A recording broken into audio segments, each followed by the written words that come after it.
In Hawaiian culture, the ties of Ohana as an extended family were closest, but not limited to the living or to those born into blood relationship. Members of the Ohana, like taro shoots, are all from the same root. It made me want to do my part. It made me want to have that relationship, because if I see that my dad and my caregiver's relationship was good, then mine and my caregivers shouldn't be bad. A lot of the times I grew up in situations or went to school seeing students with both their parents feeling loved, and everything seemed perfect in their households, and mine was far from perfect. I like that my mom and my auntie can get along. E kua hui like I kahana. Let everybody pitch in and work together.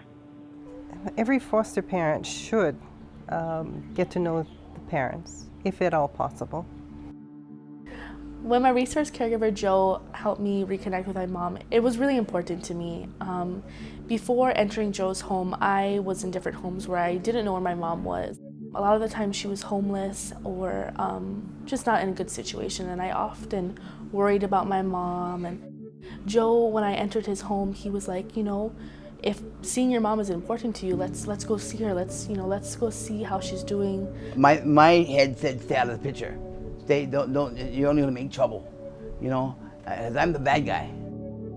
I tried to stay out of it, and then Joe started reaching out. So it made me feel a little better about myself and who I was. Yeah. There's certain love and affection that only bio parents can give, and I acknowledge that, and I support that, and I want to honor that. And if I didn't, the only losers would be the child, So I want them to feel supported. I want them to know that their parents are okay. With Scott, there was always hope. He wanted his kids, but I thought in the beginning he was the bad guy. He was incarcerated, for goodness sake. But that wasn't it at all. It was a matter of circumstance. He was genuine in his speaking, in his when he talked about the kids and when they talked about him. And that was the mainstay of our goal in life, was to reunite them with their parents. When I first started visiting her with the supervised visits, she would not tell me she loved me when we got off the phone. Over time, slowly, she got to the point to where now, she easily says it, and we hold each other and we see each other. As a social worker, it benefits me when resource caregivers and parents have a working relationship, because it helps to ensure that there are positive outcomes for children in care. It helps to have a smoother transition process towards reunification. It also helps to lessen the trauma experienced by children in care. It made me feel that I know that when they have when they're talking to him, that they would also do better to try help us and help him as well. Kiana was depressed every night, crying every single night for the longest time. And then when they started communicating with her dad, everything changed. Ike aku, ike mai. Kokua aku, kokua mai. Pela ka nohona ohana. Watch, observe, help others, and accept help. That is the family way. From the beginning, feeling, the distrust and not so comfortable with the visit, to building into a relationship with them. And it took a little time, I'm thankful that I was able to visit weekly with them on Sundays, both caregivers, and get to show them my progress. And as they saw that I was doing the things that I needed to do.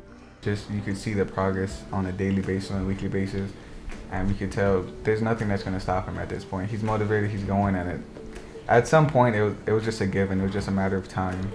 So that kept us going, seeing how well he was able to handle himself. I think for me, it was really important to have my mom there at big events like graduation and things that I happened during my senior year because a lot of the time I didn't have someone to come, right? Joe just made sure that he had that relationship with my mom, that they could work together to make sure that they were both there to celebrate with me in those big events. And and once we got the bio parent involved, we see it made us a huge difference in the life of Melissa, the life of Melissa's mom, and we added each other on Facebook, kept each other in the loop of things, and you could just feel the importance of that relationship being nurtured and cared for and supported and enhanced. I realized that I had gotten her all wrong. That I had misunderstood her personality, that she didn't hate me, that she's just a very passionate, strong woman. Since that Ohana conference happened, we built a line of communication. We built a relationship, and she became a role model and sort of a mother figure to me. The thing that gave me hope, first and foremost, was seeing the progress of my dad. Seeing him not drink, not use, seeing him make it to visitations, and he didn't even have a car. Sometimes he'd only have a bike and a bus, and he'd be coming all the way across the island. It did help because seeing him more and seeing all his hard work and accomplishments, it made me feel safe, and like I didn't have to worry, and I just knew he was coming to get us and we're all gonna be together again. So it did feel comforting and safe. And it slowly the tides start to switch to in my favor, and making me feel a lot more like they were kind of coming on my side too, like, encouraging. And as time went on, it just got stronger and stronger. O ka mākua ke ko'o ka hale e pa'ai. The parent is the support that holds the household together.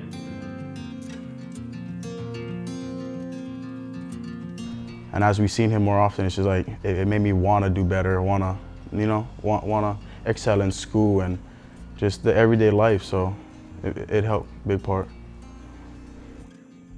Even though it wasn't perfect being in foster care, having Joe and my mom there made me feel like I was loved, made me feel less anxiety about things that were out of my control, because in that moment they were there, and that was what was important.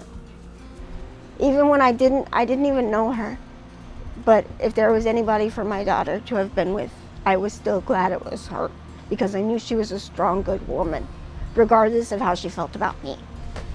All I ever wanted to do was to get her, and is to get her to a point where she can take care of Kama. I've been doing this for so many years, 20 plus years, that I can tell after a few visits if they're legit or not. And when we first met, Scott, I knew it was him. After he was given the third degree, then we let the kids have a chance to talk to him. And that's when I finally realized that, he's had some bad shots in the game of life, but he was trying. He was really trying. In the meantime, we're just auntie and uncle.